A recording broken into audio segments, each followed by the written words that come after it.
예, 소프트웨어 공학 다시 돌아온 것을 환영합니다.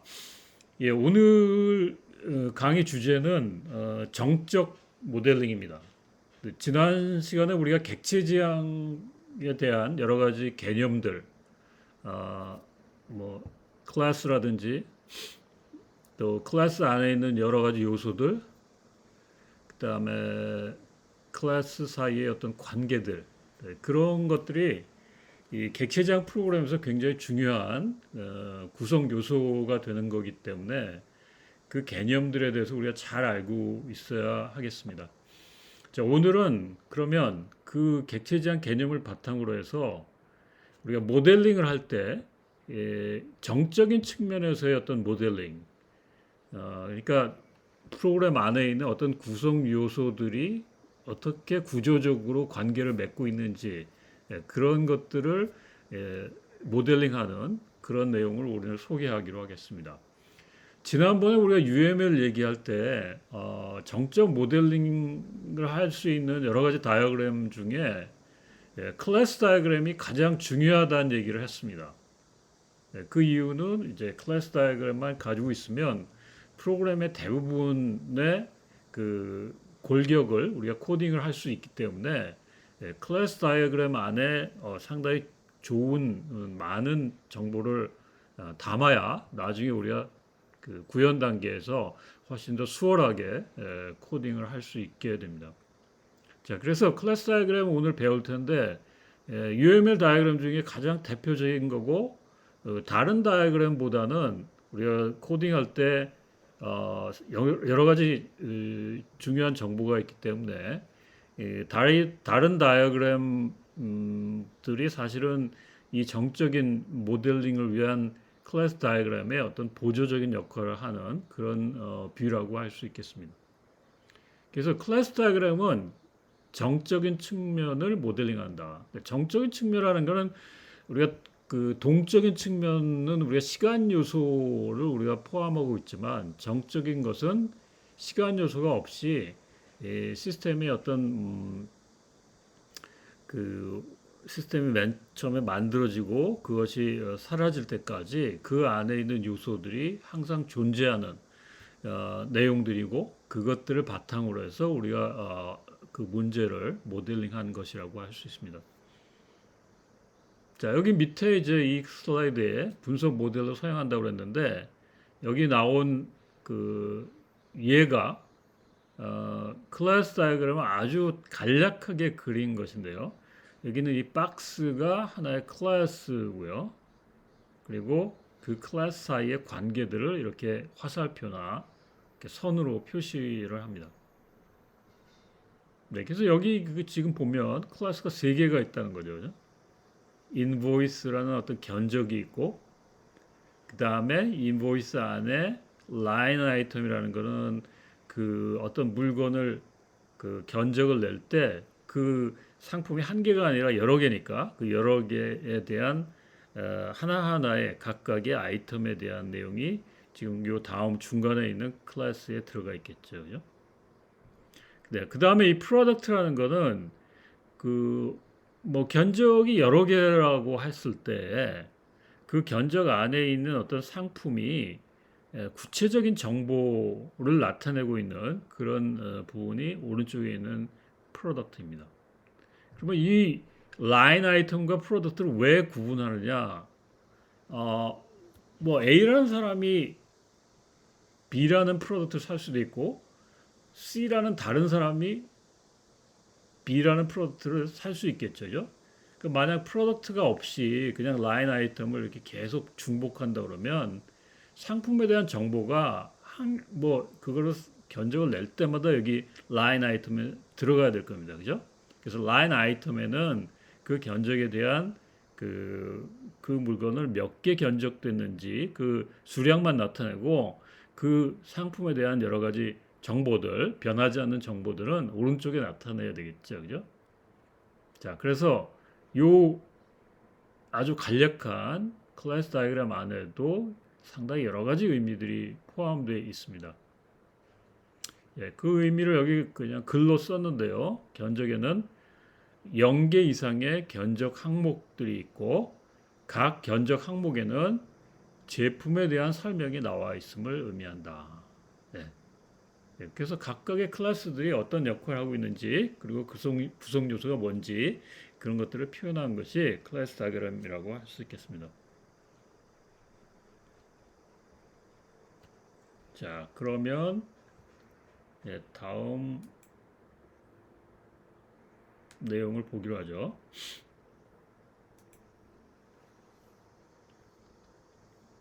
자, 그러면 구체적으로 클래스 다이어그램 안에서 클래스를 어떻게 표현하느냐? 클래스를 표현하는 심벌은 박스입니다. 박스. 네모난 사각형의 세 개의 부분으로 나눕니다. 그래서 맨 위에는 클래스의 이름을 적고요. 그 다음에 중간에는 클래스의 속성, 데이터를 쓰고요.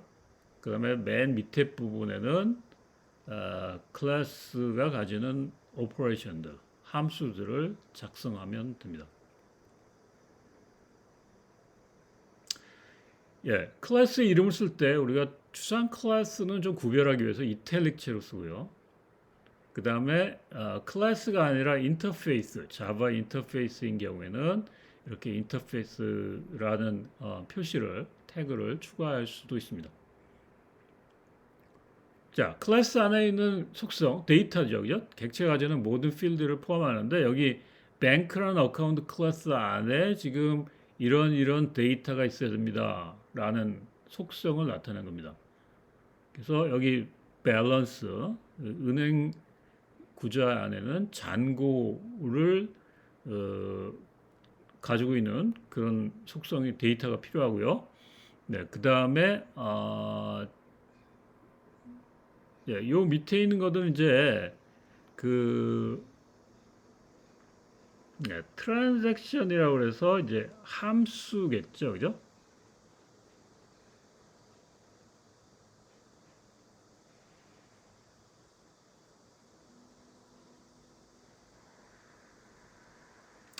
트랜잭션 히스토리니까 이것도 데이터겠죠, 그죠? 그러니까 어떤 거래에 대한 기록들, 그죠? 네, 그래서 이거는 이제 객체의 어레이 형태로 이제 가지고 있게 돼서 다중성 여러 개를 가지고 있다는 얘기고요. 그 다음에 has free checking이라는 거는 이제 이 계좌가 이제 외국의 경우는 이게 이제 그 이자가 있는 그 계좌냐 아니면 이자가 없는 그냥 체킹 계좌냐 수표만 쓸 수 있는 계좌냐 이에 따라서 다른 그 타입인데 그 계좌의 타입을 얘기하는 것들입니다. 자, 그리고 여기는 지금 박스가 두 개밖에 없는데 만약에 오퍼레이션이 있다 그러면 요 밑에다가 하나 더 해가지고 그 안에 함수가 선언돼야 되겠죠, 그죠? 그래서 여기 지금 오른쪽에 있는 뱅크 어카운트에 여기 내용들은 함수만 지금 적어 놓은 것들입니다, 그죠? 디파짓 예금을 할 때 잔고가 예금을 얼마나 추가하겠다. 그다음에 withdraw는 그 출금하는 거죠, 그죠? 그다음에 get balance는 잔고가 얼마인지 확인하는 거. 네, 그다음에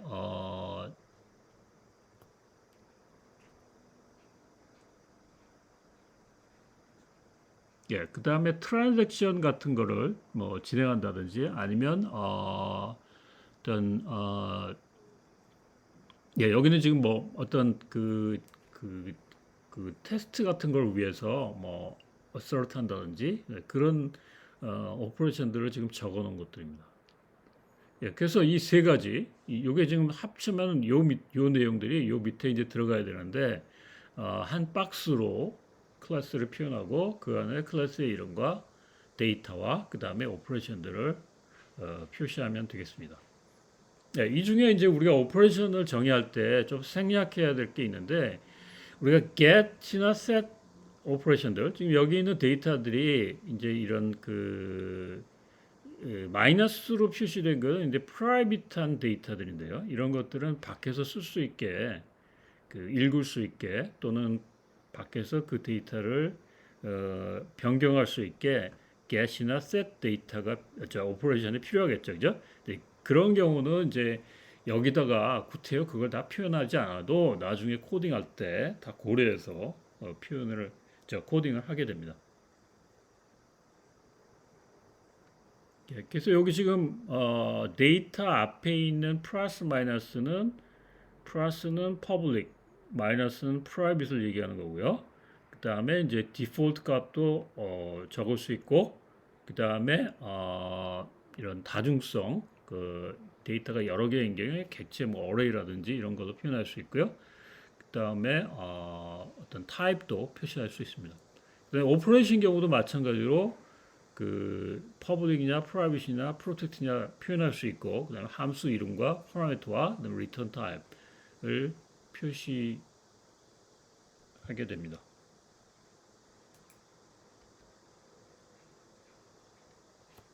자, 그 다음에 우리가 클래스 다이어그램 안에서 클래스를 표현할 때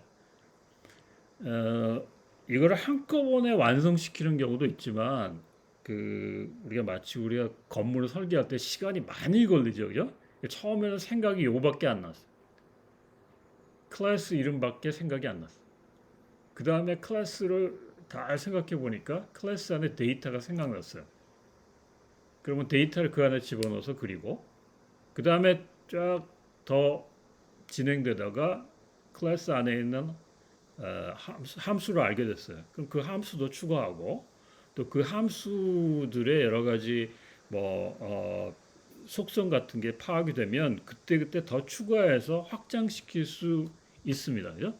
그래서 그릴 때 처음부터 이렇게 완벽하게 그리는 것보다는 클래스 이름이 생각났을 때 이렇게 그려보고 데이터가 생각나면 추가해보고 또 함수가 있으면 추가해보고 또 이 속성 같은 것들에 대한 더 구체적인 그 accessibility나 아니면 return 그거의 타입이나 뭐 이런 것들이 생각나면 더 추가해서 더 그 상세한 걸로 표현할 수 있게 됩니다.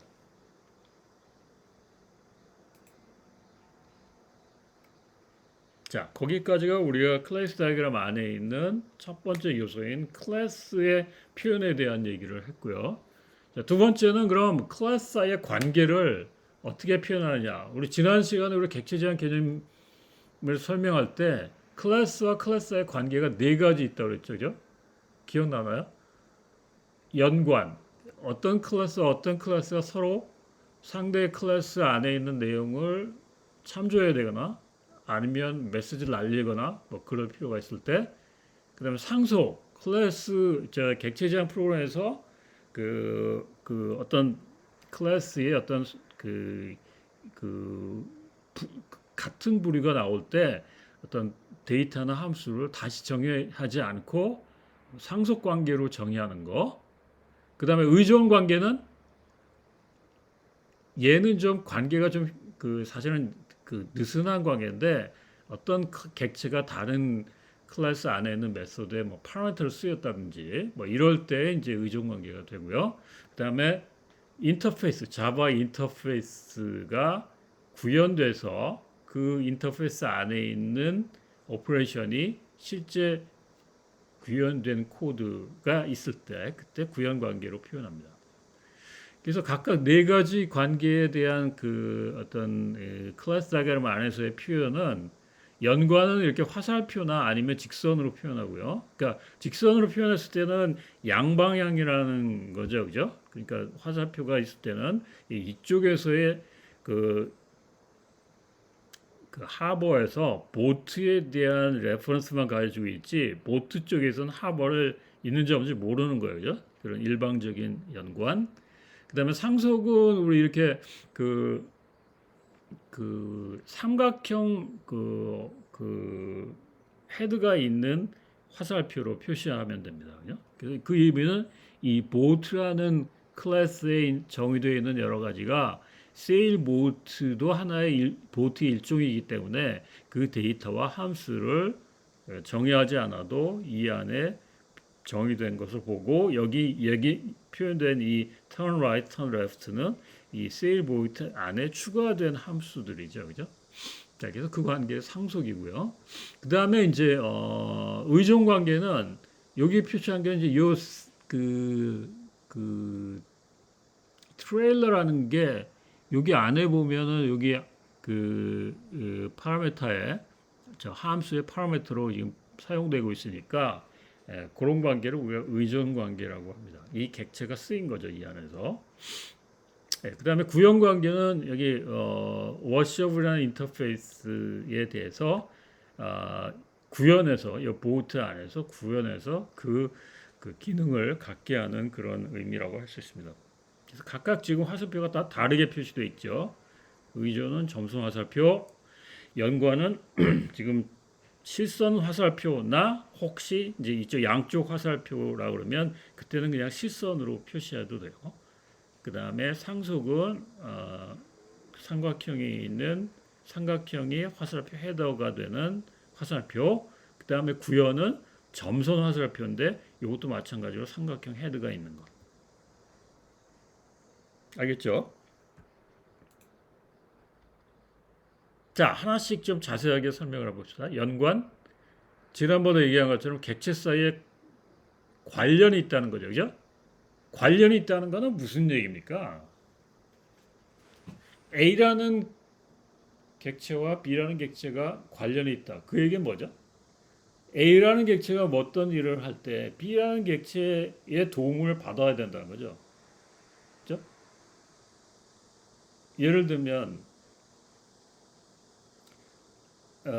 여러분들이 수강 신청하는 그런 시스템 안에서 지금 스튜던트라는 클래스, 스튜던트 학생들의 정보를 가지고 있는 클래스들이 있어요. 그 다음에 또 하나는 강좌에 대한 클래스가 있어요. 그러니까 소프트웨어 공학 뭐 03강좌의 어떤 내용을 담고 있는 거. 그럼 이 학생이 이 강의에 대해서 예를 들면 수강하고 있다. 그러면 관련을 맺어줘야 이 학생에 대한 정보가 그 강좌에 대한 정보를 가지고 올 수 있겠죠. 그죠? 그렇겠죠. 그죠? 학생이 강좌에 대한 정보를 가지고 있는 건 아니기 때문에 그 코스에 대한 클래스의 도움을 받아야 그 내용을 액세스할 수 있잖아요. 그죠? 그러니까 그런 거를 우리가 연관이라고 합니다. 정보를 참조하는 관계. 참조하다 보니까 결국은 함수를 호출하는 거예요. 그죠? 그 다음에 네. 학생이 강좌를 등록하면 객체가 연결된다. 그죠? 어떤 학생이 그 강좌를 신청했어요. 그러면 연관을 맺어줘야 되겠죠. 그죠? 네. 그래서 지금 여기 있는 그 화살표가 아니고 그냥 실선은 양쪽의 관계가 다 있다는 걸 의미하고 한쪽에서의 그 화살표는 스튜던트가 코스에 대해서만 알고 있고 코스는 어떤 학생이 그 강좌를 듣는지 모르고 있는 거예요. 그죠? 필요가 없을 때는 이렇게 한 방향으로만 해도 괜찮아요. 그죠?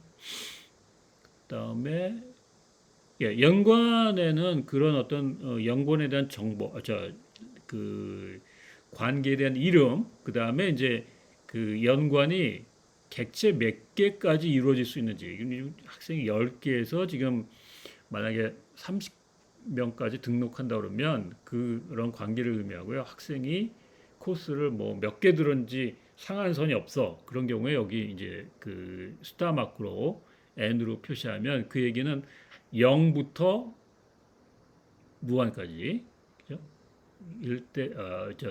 이쪽이 멀티플 여러 개 있을 수 있다는 얘기를 의미합니다.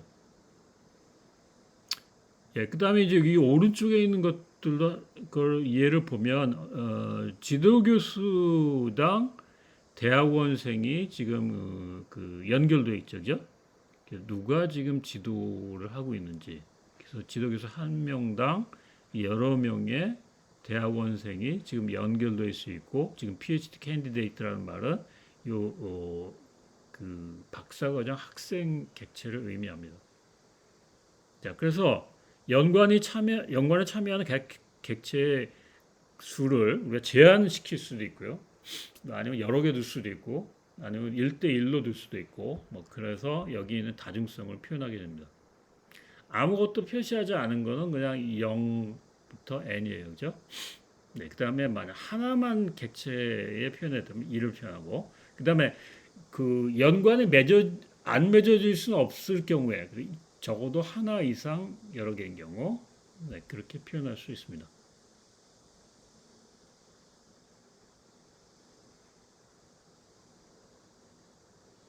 자, 그다음에 두 번째 상속 관계. 상속 관계는 아까 얘기한 것처럼 두 클래스가 그 어떤 공통적인 면이 있는 거죠, 그죠? 아까 우리 예를 들었던 그 학생과 그 학생의 어떤 아주 특수한 경우인 학부생 또는 대학원생. 그러니까 둘 다 모두 학생이죠, 그죠? 그래서 공통적인 거를 학생이라는 상위 클래스에 정의하고 하위 클래스에 이런 내용들을 정의하는 그런 내용이 되고요. 그 다음에 이제 이게 이제 우리가 디자인할 때 여러 개 클래스의 공통적인 거를 묶어가지고 일반화하는 스타일의 상속이 있을 수도 있고 거꾸로 일반화된 클래스를 먼저 생각하고 거기에서 파생된 구체적인 상세화된 클래스를 생각하는 경우도 있습니다. 그런 이제 상세화라고 하는데 사원을 미리 생각하고 관리자와 팀원을 나중에 이제 발견하게 된 경우 뭐 결과는 똑같아져요, 그죠? 그렇지만 우리가 디자인할 때 어떤 개념을 생각하다가 거기에 이제 더 구체화된 거를 파악할 수도 있고 구체화된 걸 여러 개를 보다가 아, 이게 공통이니까 묶어야 되겠다. 그렇게 할 수도 있다는 얘기죠.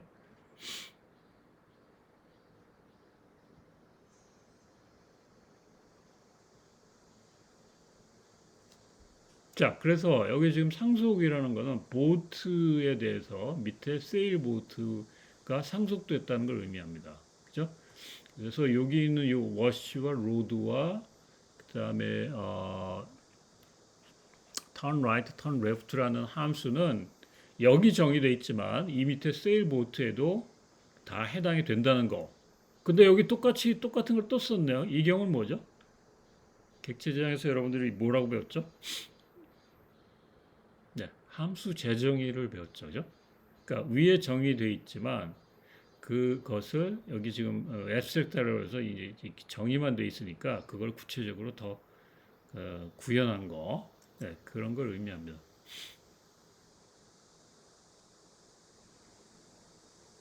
일반화 상쇄화는 대체 가능성을 의미한다.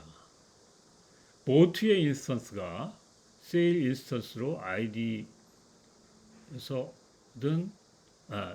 어디서든 대체될 수 있다는 거. 그러니까 보트라는 이름의 어떤 지금 여기는 앱스트랙트 클래스지만 여기는 상위 클래스의 타입의 어떤 변수가 나왔을 때 이 하위 클래스 안에는 객체가 언제든 거기에 들어갈 수 있다는 거죠. 그죠?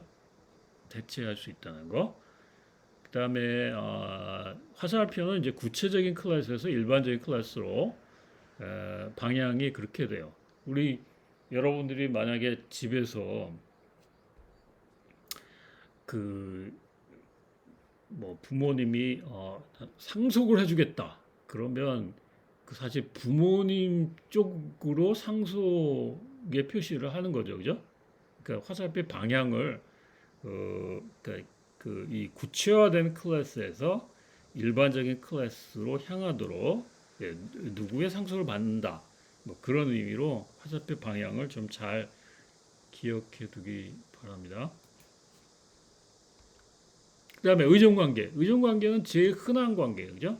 아주 제일 약한 관계예요, 그죠? 느슨한 관계. 그래서 한 클래스의 변경 때문에 다른 클래스 변경이 필요할 수도 있는데 결합력이 약하고 점선을 표시하고 그 가장 그 단적인 예는 어떤 클래스가 그 프로그램 안에서 어느 곳에서나 사용된 걸 의미해요, 그죠? 네, 그래서 여기서는 지금 이 스트링이라는 클래스가 여기 파라미터로 지금 표현되어 있는데 하여튼 의존 관계를 나타냅니다.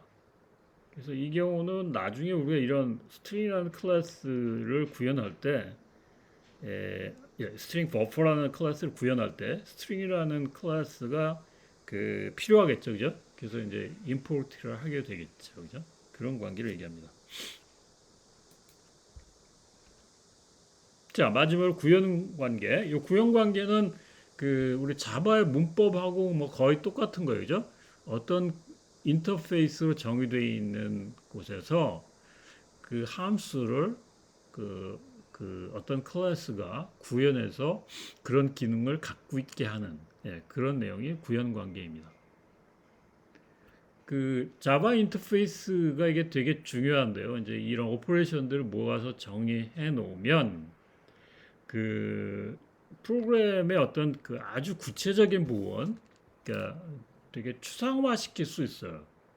그러니까 이제 이게 이제 프로그램이 그 A라는 사람이 프로그램 짜고 B라는 사람이 프로그램 짰을 때 A라는 사람이 제공하는 API를 다 자바 인터페이스로 정의해 놓으면 B라는 사람은 그 인터페이스 정의된 API만 쫙 쓰면 되죠. 그죠?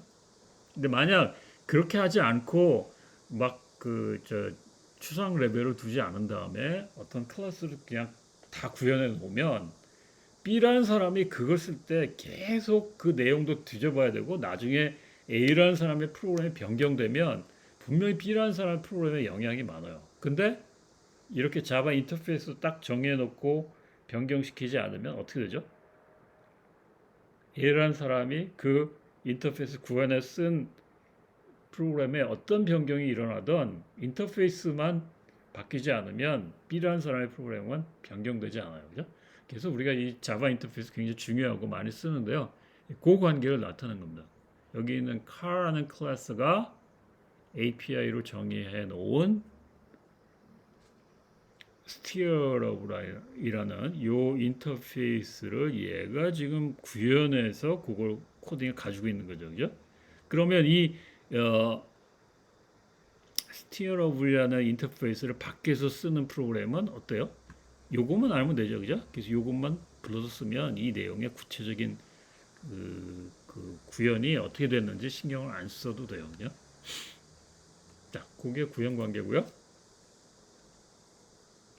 자, 여기 그 그림에 얘가 나와 있는데 클래스 다이그램에 그러니까 중요한 거는 요 클래스 다이그램을 보고 요 안에 표현된 의미를 그 한 글자라도 놓치지 않고 다 이해할 수 있어야 돼요. 통해야 돼요. 그러니까 나중에 여러분들이 다른 사람이 이렇게 모델링을 해서 다이어그램을 전달해 주면 아, 이걸 어떻게 코딩해야 되구나, 어떤 관계에 있구나라는 거를 여러분들 코딩도 할 수 있어야 되고 또는 만약에 여러분들 디자인해서 이걸 나중에 어떤 사용하는 쪽의 입장이라 그러면 아, 이게 어떻게 됐구나라는 걸 코드 안 봐도 쉽게 알 수 있는 거죠. 그죠? 자, 그래서 여기 지금 의미를 좀 살펴봅시다. person이라는 클래스가 상속돼서 professor하고 student. 그 뭐 여기 뭐 주민등록 번호나 이름이나 이런 건 공통적이니까 그거를 여기다 정의해 놓고 그 밑에 필요한 것들을 이 고유한 것들을 따로 떼내는 겁니다. 그죠? 그다음에 코스와 코스 섹션 이거는 뭘까요? 여러분들이 이번 학기도 수강 신청했을 텐데 그 수강 신청했을 때 어떤 과목 자체는 코스죠. 그다음에 그 과목이 만약 강좌가 뭐 3개 열렸다. 그러면 그 각 강좌는 코스 섹션이죠. 그죠? 그래서 시간이라든지 강의실이라든지 뭐 그런 내용, 뭐 수강 가능 인원, 강의실 뭐 이런 것들은 다 코스 섹션에 어사인 되겠죠. 그죠? 그래서 그 얘가 가지고 있는 데이터들이죠. 그죠? 그다음에 그 코스의 뭐 그 학수 번호라든지 그 강좌의 이름, 강의의 이름이라든지, 그다음에 뭐 학점 수라든지 그런 것들은 얘가 가지고 있어야 되겠죠, 그죠? 그다음에 그 강좌를 등록한 학생들, 그죠? 그 코스 섹션하고 연결되는 거죠, 그죠? 그다음에 그 학생이 그 어떤 등록을 했다 그러면 여기 있는 registration이라는 클래스 안에 어떤 학생이 어떤 강좌에 등록했다는 것을 얘가 가지고 있는 거예요. 그죠? 그래서 이걸 이제 나중에 우리가 그 연관 클래스라고 하는데 이제 얘는 사실은 그 안에 뭐 성적이라는 걸 가지고 있지만 별로 그 의미는 이 스튜던트라는 객체와 코스 섹션의 객체를 연결시켜 주는 의미밖에 없어요. 그죠? 여러분 DB를 쓰면 어떤 테이블과 어떤 테이블 사이에 링크를 가지고 있어서 두 개 조인하는 정보만 쭉 가지고 있는 그런 내용이죠. 그다음에 여기 트랜스크립트는 뭐 성적표 같은 거. 그다음에 여기 있는 코스 섹션과 schedule of class는 어떤 학기에 시간표 같은 걸 가지고 있는 거겠죠, 그죠? 타임테이블로. 네, 그 다음에 어떤 코스 섹션에 대해서 교수님이 연결되어 있어야 되겠죠, 그죠? 누가 강좌를 맡았는지 가르치고 있는지. 자, 그런 내용이 여기 안에 포함되어 있고요. 다중도는 설명이 안 됐지만 여러분들이 왜 이게 엔드엔이 돼야 되고 왜 이게 1대1이 돼야 되고 왜 이게 1대 n이 돼야 되는지는 한번 곰곰이 생각해 보세요. 알겠죠? 그게 되게 중요해요. 나중에 여러분들 표현하는 능력을 기를 때 또는 다른 사람이 작성한 내용을 코딩할 때 이런 내용이 굉장히 정확하게 이해되고 표현돼야 되거든요. 그거는 여러분들이 생각해 보세요. 자, 오늘 내용은 정적 모델링 여기까지입니다. 네, 수고했습니다.